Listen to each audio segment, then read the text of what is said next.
I'm Carly, a recovered alcoholic. Welcome back to North Star Big Book. We are on episode 12. We are beginning There is a Solution. I love this chapter because we offer a solution and we're getting into the work. So let's start on page 17. On the top of the page, I wrote, "We are doomed to an alcoholic death," because that's what we just learned in the preceding chapters. We are doomed to an alcoholic death.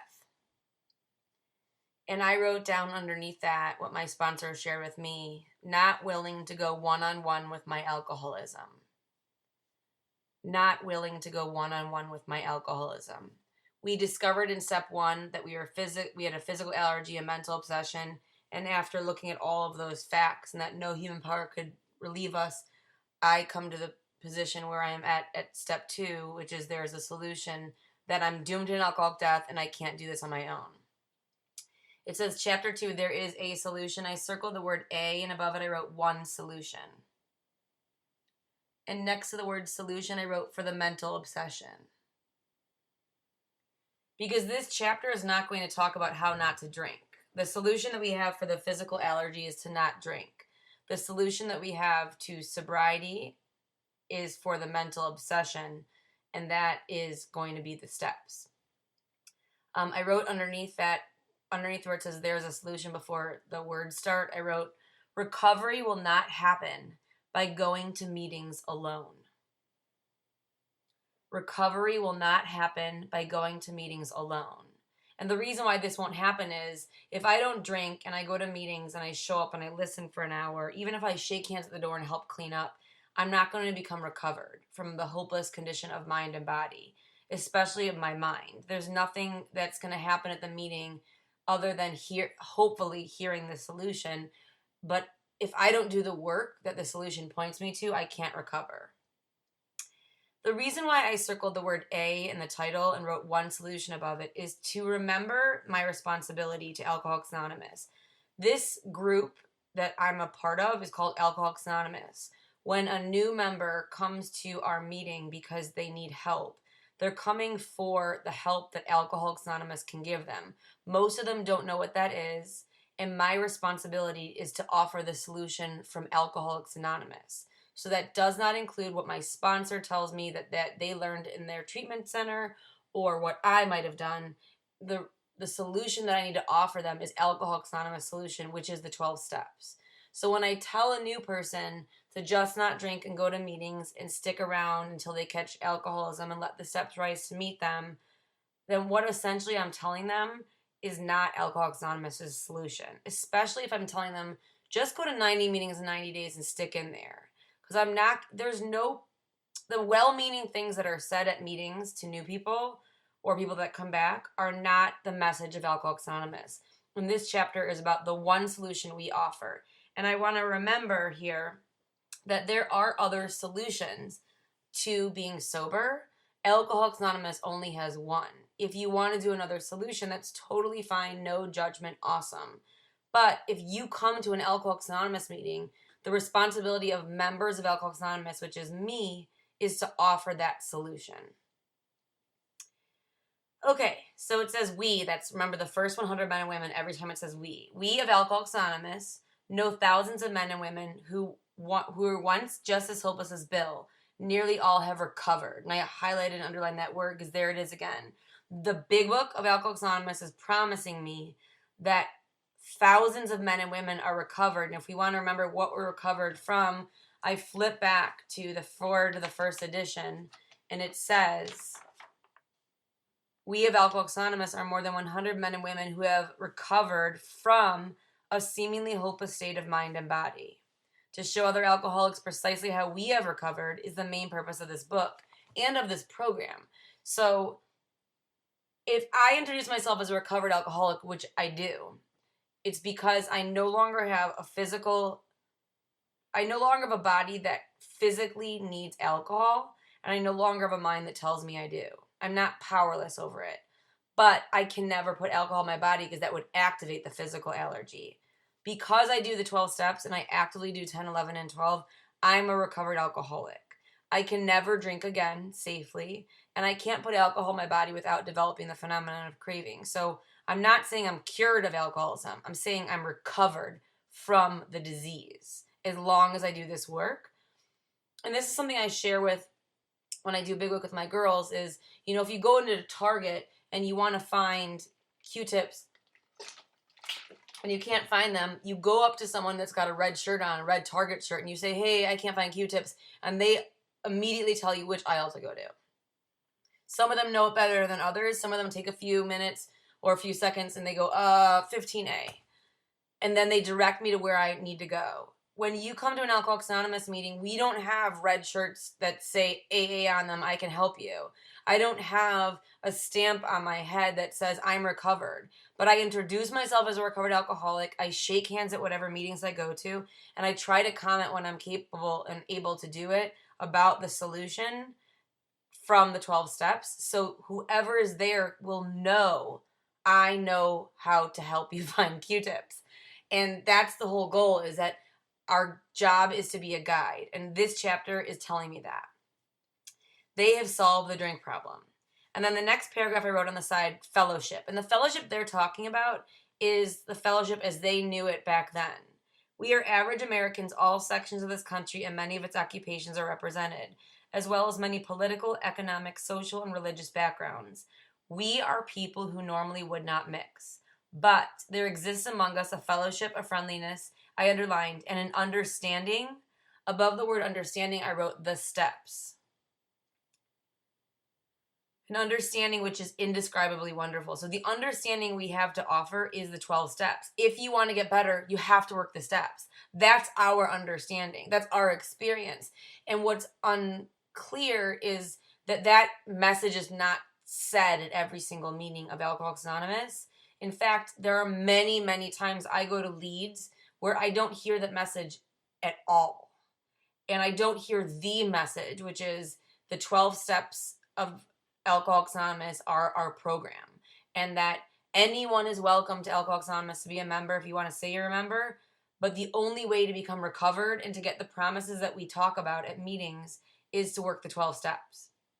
It says, which is indescribably wonderful. We are like the passengers of a great liner at the moment after rescue from shipwreck. So they're referring to the Titanic based on the time period that they wrote. It says, when camaraderie, joyousness, and democracy pervade the vessel from steerage. Steerage is the poor section. To captain's table. Captain's table is the richest section. They're saying, regardless of where you come from, we all have a connection because we all escaped near death. Unlike the feelings of the ship's passenger, however, I underlined, our joy in escape from disaster does not subside as we go our individual ways. So they're saying we don't just hang on to that one moment when we all escaped. We are to continue this connection. It says the feeling of having shared in a common peril, I underlined, is one element in the powerful cement which binds us, and I underlined the next sentence. But that in itself would never have held us together as we are now joined. I wrote on the side, 2 powers. So they're referring to 2 powers here. And then I wrote number 1, power of fellowship. And the fellowship they're referring to specifically in this book is the fellowship who is working the 12 steps out of this book. That's what they're talking about here. They're not talking about fellowship in potluck dinners and volleyball games and barbecues and coffee after and playing spades. All of those things are fun. I've done them all and I will do them again. Those are not recovery. That's not fellowship. Those are people who are in AA hanging out and having sober fun, which is awesome. But the fellowship they're specifically talking about is a fellowship that's like-minded in pointing towards the same solution. The second power I wrote, number 2, is power of spiritual experience. Power of spiritual experience, and I wrote underneath that, need both. So I need the fellowship. I need a fellowship of people who are like-minded, who have the same problem, and who are actively working the same solution. And I need a spiritual experience as a result of the steps. I can't just have one or the other. I need both. The next paragraph, I bracketed and underlined the whole entire thing. It says, the tremendous fact for every one of us is that we have discovered a common solution. I circled a common solution, and above that I wrote 12 steps.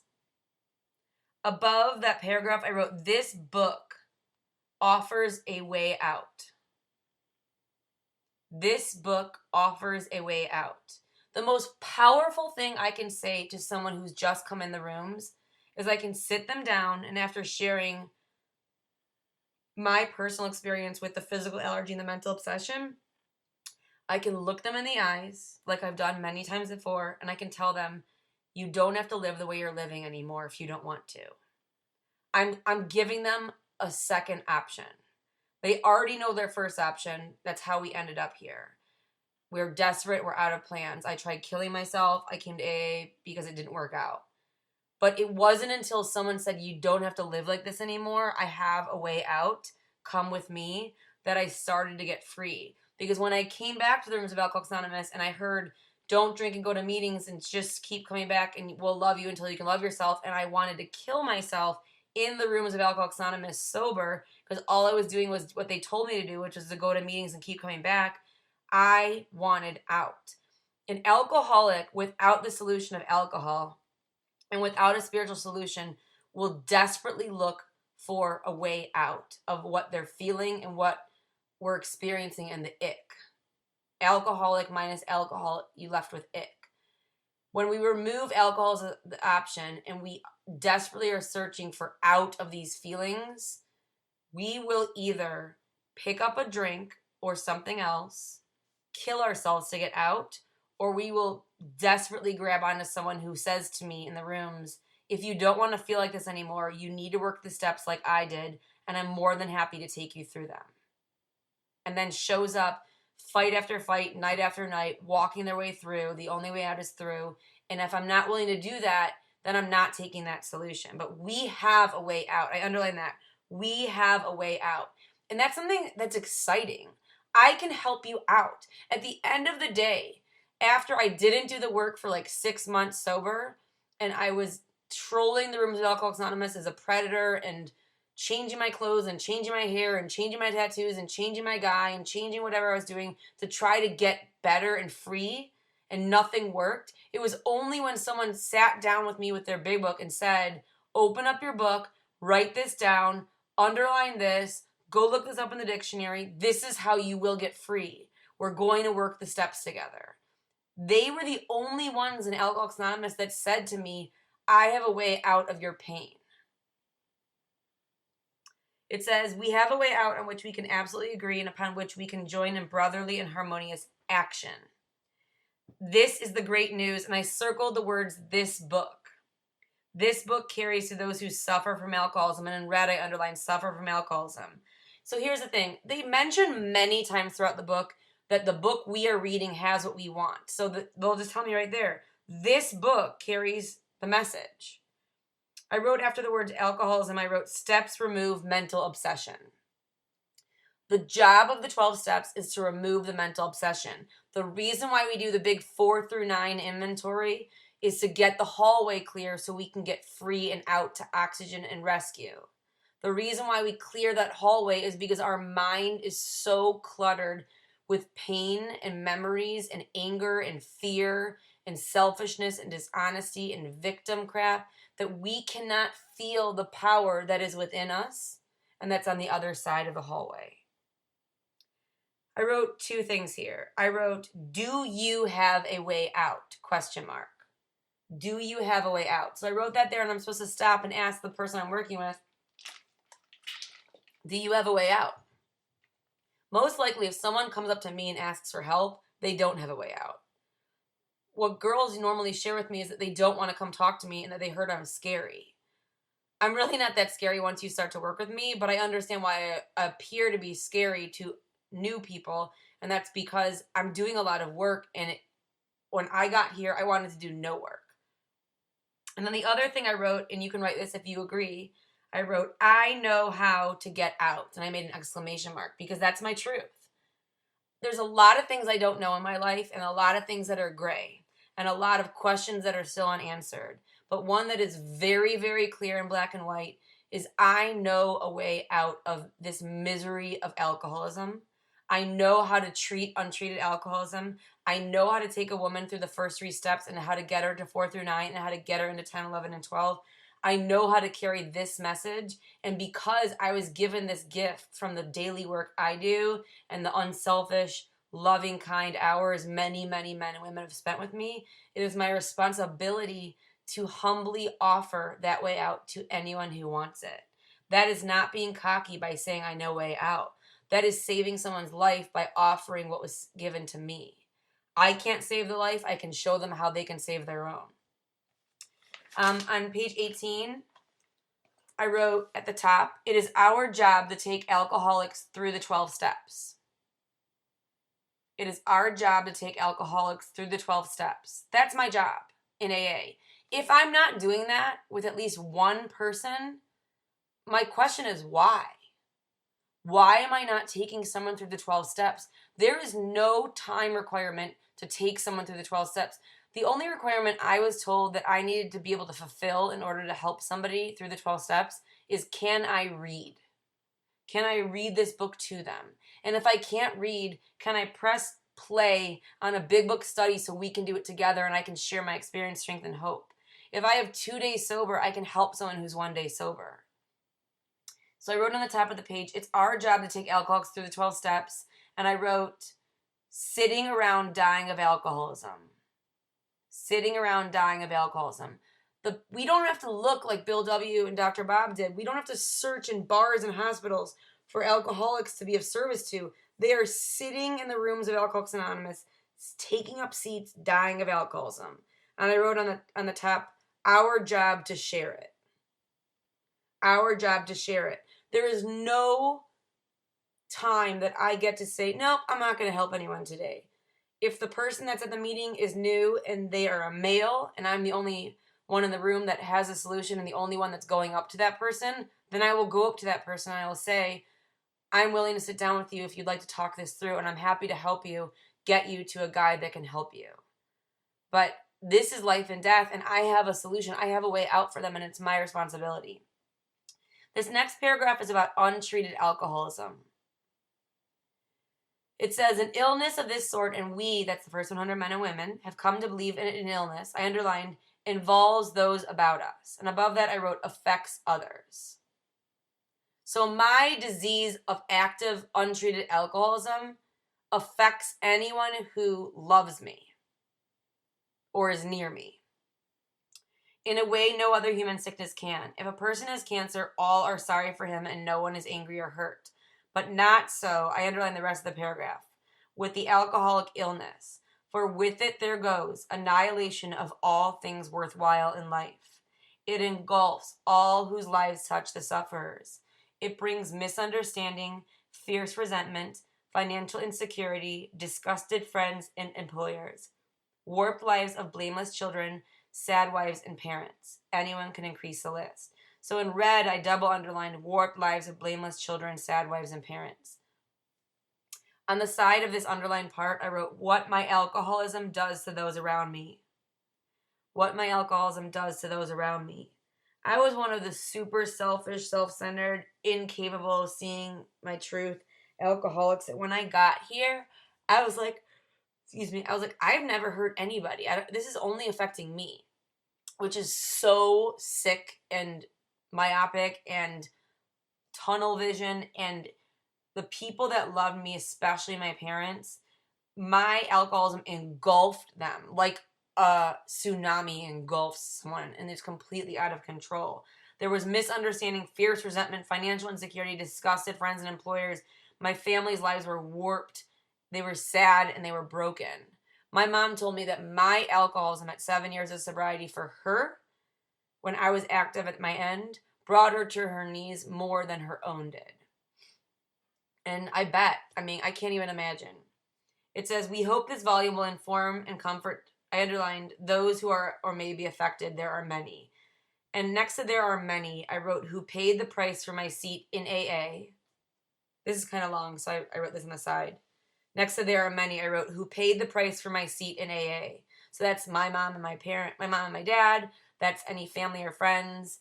That's the guy who had to pick me up off the floor when I overdosed. That's any guy that was unfortunate enough to be in a relationship with me. That's the professors that had to listen to my lies. That's anyone I stole from. So they paid the price for my seat in Alcoholics Anonymous. And I also wrote, and who would pay the price if I gave it up. And who would pay the price if I gave it up.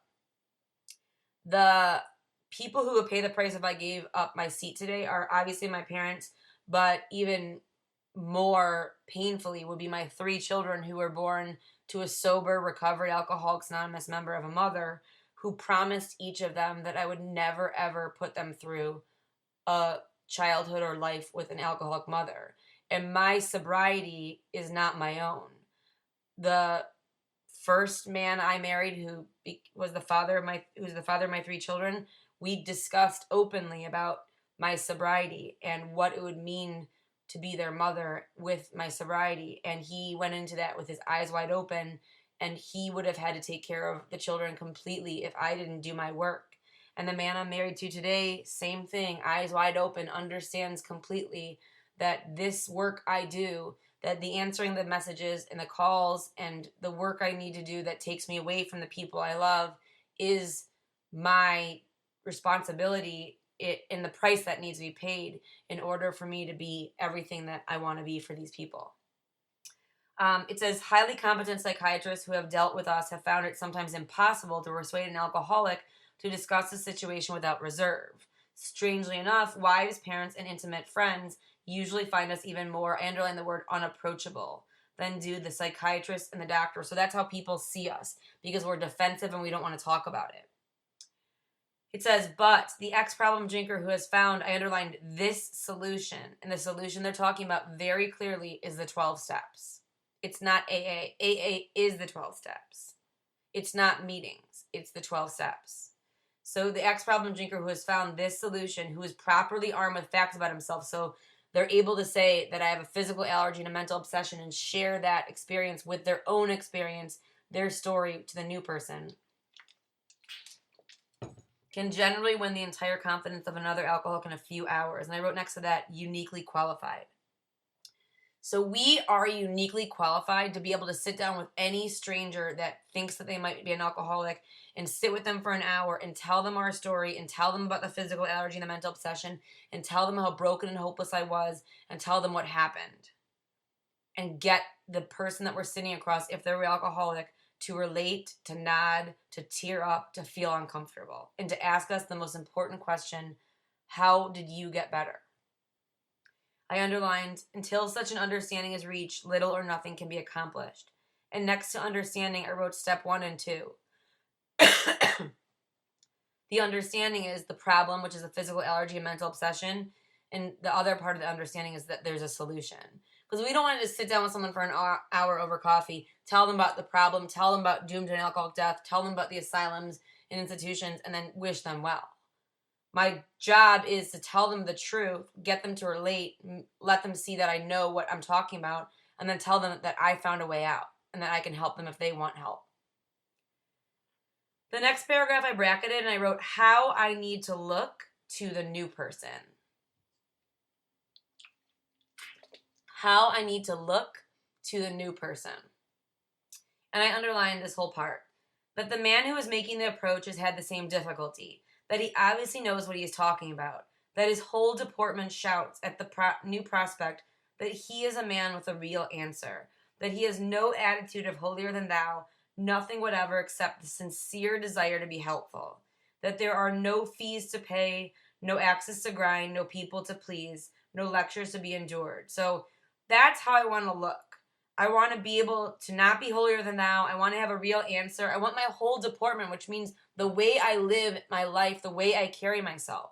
So when they get in my car, it shouldn't be trashed with parking tickets and lottery losing tickets that are there in garbage. And I don't take care of my house when you come over for Big Book and it's disgusting and I'm a mess and I'm not paying my bills and I'm mean to my kids and I yell at my boyfriend. That's not going to be a deportment that's going to shout that I have an answer. That's unmanageable and not attractive. On the top of 19, I wrote, fellowship alone is not enough. Fellowship alone is not enough. It says, after such an approach, many take up their beds and walk again. None of us makes a sole vocation of this work, nor do we think its effectiveness would be increased if we did. I underlined the next 2 sentences, and I put a star next to it. we feel that elimination of our drinking is but a beginning. A much more important, and I double underline the word demonstration, of our principles lies before us in our respective homes, occupations, and affairs. The first part tells me that not drinking is just the beginning. The second part says I need to show through action, demonstrate that I'm living these principles of 10, 11, and 12. So I wrote 10, 11, and 12 on the side. And the places I need to practice 10, 11, and 12 are my homes, my occupations, and my affairs. So that's everywhere. All of us spend much of our spare time in this sort of work effort, which we are going to describe. A few are fortunate enough to be so situated that they can give nearly all their time to the work. If we keep on the way we are going, there is little doubt that much good will result. But the surface of the problem would hardly be scratched. Those of us who live in large cities are overcome by the reflection that close by hundreds, I underlined, are dropping into oblivion every day. And then I underlined, many could recover if they had the opportunity we have enjoyed. And I double underlined the words, the opportunity, to remind myself, yes, I know I don't want to go there and do that. I know I don't want to go do Big Book. I know I don't want to answer the phone. I know I don't want to return this message. I know I don't want to go to that meeting. But somebody did it for me, and I owe AA. And I'm always going to owe AA. It says, how then shall we present that which has been so freely given us? I underline the word present because that's what it is. We have to present this, which means when I lead an Alcoholics Anonymous meeting, my job is to present the problem, the solution, and the practical program of action through my own experience. When I comment, same deal. When I work with others, same deal. I need to present this information in a way that's attractive. And I underline has been so freely given us to remind myself this was given freely to me by people who didn't know me and I was not nice to. I bracketed the next paragraph and I wrote on the side, the program is presented in this book. The program is presented in this book. It says, we have concluded to publish an anonymous volume setting forth, I underlined, the problem as we see it. And on the side, I made a little arrow from the problem as we see it, and I wrote physical craving, mental obsession. That's our problem. We shall bring to the task, I underlined, our combined experience and knowledge. And above that, I wrote first 100. So that's the combined experience and knowledge. This should suggest, I underlined, a useful program. The useful program, so 4 through 9 is not a useful program. 4 through 9 is an event. Step 4 and 5 is an event. 6 and 7 is a moment. 8 is 30 minutes. And 9 is something that I need to work on until it's gone. But it's not a useful program. 4 through 9 clears the way so I can daily live 10, 11, and 12 while I'm working on my 9th step amends, while I'm practicing the principles of 6 and 7, while I continue to inventory and connect. So the useful program, I wrote 10, 11, and 12, daily living. It says, of necessity, there will have to be discussion of matters medical, psychiatric, social, and religious. We are aware that these matters are, from their very nature, controversial. Nothing would please us so much as to write a book which would contain no basis for contention or argument. We shall do our utmost to achieve that ideal. Most of us sense that, I underlined, real tolerance of other people's shortcomings and viewpoints. So I underlined that part because that's what we want to be like. And a respect for their opinions are attitudes which make us more useful to others. I underline the next sentence. Our very lives as ex-problem drinkers depend upon our constant thought of others and how we may help meet their needs. And I wrote on the side, out of self. I'm going to read one more paragraph and then we're going to stop for the week. You may have already asked yourself why it is that all of us become so very ill from drinking. Doubtless you are curious to discover how and why. In the face of expert opinion to the contrary, I underline, we have recovered from a hopeless condition of mind and body. There's that word again. Very, very clear. What's happened to us? We have recovered from a hopeless condition of mind and body. I no longer have a body that requires alcohol. I no longer have a mind that believes a lie that it does. If you are an alcoholic who wants to get over it, you may already be asking, what do I have to do? That's the best question to be asking. And we're going to stop right there. Thank you so much. Have an awesome week. It's totally your choice.